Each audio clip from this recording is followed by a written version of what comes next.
hills of Rome.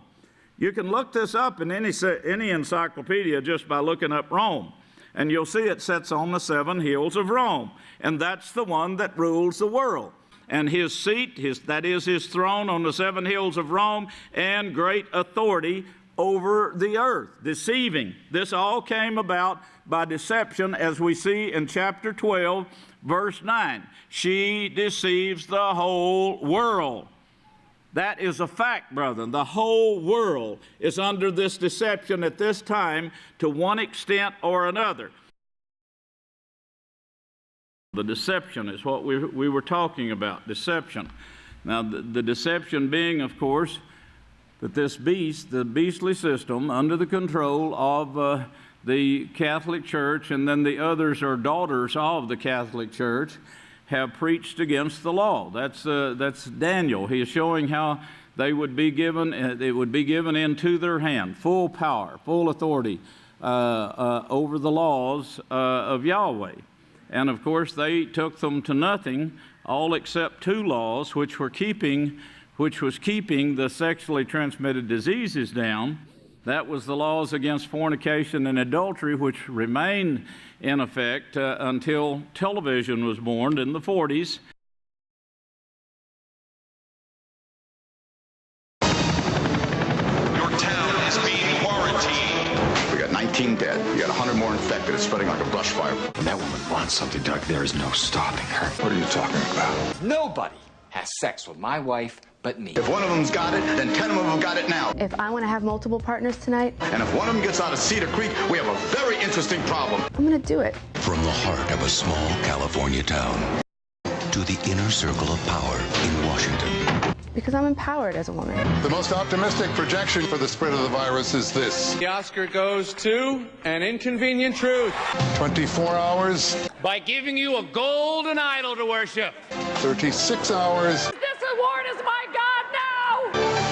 48 hours. It's because you commit adultery and fornication. The greatest medical crisis of all time We can't stop it. They don't consult Yahweh for anything. begins.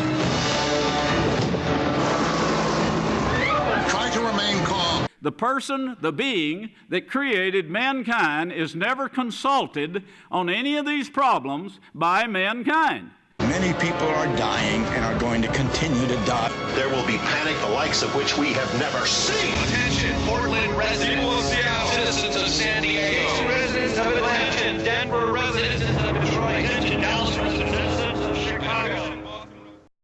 And then, of course, television became the #1 teacher of the children and the adults alike.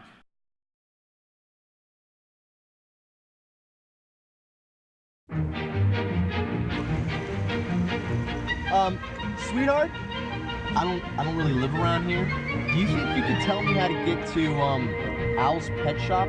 I got candy. All right. Great. What kind of candy do you have, mister? Some liquid. Here you go. Did you know that licorice is derived from the root of Glyceria glabra? I I bet you also didn't know that the word licorice is derived from the ancient Greek word for sweet root. You were right. The average adult male, by the time he's 18, will have nearly 500 million creases in his brain, each representing a different experience or a piece of acquired knowledge. Oh, mostly that's centered in the fascinating. Girls will nearly have a billion. You know what? Get up. Thanks, Wikipedia.com.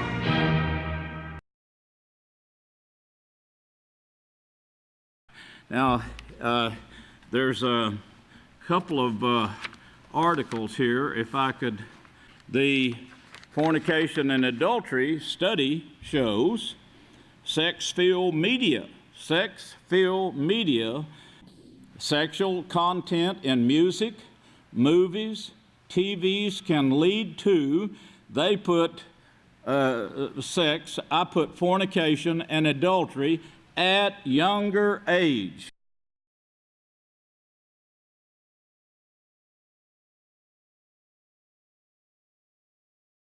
Isaiah 13 and verse 1, the burden against Babylon, which Isaiah, son of Amos, saw. Burden against Babylon. Babylon, it means confusion.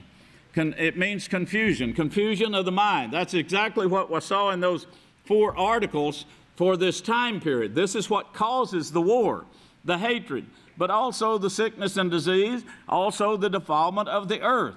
The earth, brethren, is so defiled you wouldn't think. You wouldn't think that until you start trying to raise a garden or raise cows or sheep or goats or something, even dogs. The only thing that the United States, and I bring this out right now again to prove my point again, the only thing that the United States had, the West, we call it the West, had in my time period, they'd lost all the rest of the laws of Yahweh. The only thing they retained was the fornication and adultery. I remember this as a child. I remember how strong this attitude was against fornication and adultery. Not so anymore. In this time period, starting in the 40s, it came down. That law crumbled, but only because there was no one to plead the other case, to show the other side of the coin, to fight the cause of Yahweh, to fight against this and what it would bring. What do you think about the Ten Commandments? Think about them? Golly, well, they're impossible to keep, no matter how hard you try. But fortunately, the New Testament took care of that. Do not commit adultery. Thou, Old English, I guess. Not adultery.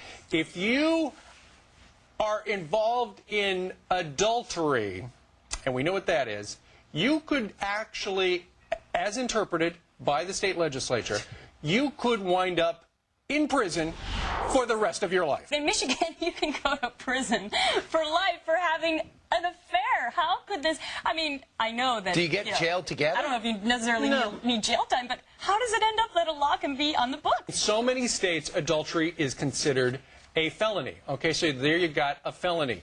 But if sex happened during the commission of a felony, so in other words, if you're having an affair and you're having sex, which is redundant, that is punishable up to life in prison in Michigan. It says, stray from your ball and chain, gain a real ball and chain. I just read that. That's fantastic. That's a warning, I guess, if you live in Michigan. Thou shalt not kill, of course. So I suppose, like, if you did kill... Golly, well, they're impossible to keep. Don't steal. And then the don't steal. But fortunately, the New Testament took care of that. And there's ones like keep the name of the Sabbath or the... Well, they're impossible to keep. I think we're repeating a bunch of them. Well, they're impossible to keep. I think we're repeating a bunch of them. Well, they're impossible to keep. Was that humans or was that natural? So what we do to try and work that one out is to take a climate model and to put in the various factors. And what we can see with this green curve here is a climate model that includes just these natural factors. So this is when volcanoes go off and the output from the sun. And you can see that the green curve can reproduce reasonably well this mid-century warming. So up to this point, you could reasonably argue climate variation can be explained by natural factors. But as we move on, we can see that's no longer true as you get to the latter part of the 20th century. From about 1970 onwards here, you can see the red curve, the observed temperatures, and the green curve really beginning to diverge. And the question again is, what caused this recent warming? So we run the model again, and we include human factors. You know, it was such a neat thing, and I've always wondered, I've always said, well, why did Yahweh give 10 commandments? You know, it didn't make sense. You know, all of this is in the law, the 613 laws. So why did he give 10 commandments? and I've wondered that for years. Why would he put out 10 commandments and not put out all the rest of the law to mankind? When I was a child, the 10 commandments was something that everyone knew about. They followed. They tried to, even though they did away with the Sabbath, they had the adultery commandment that you know, a man wasn't a man if he went to somebody else's house, you know. He just wasn't a man. He was a despicable, beastly bastard that, you know, that they didn't want in their neighborhood. And they had a little of the law.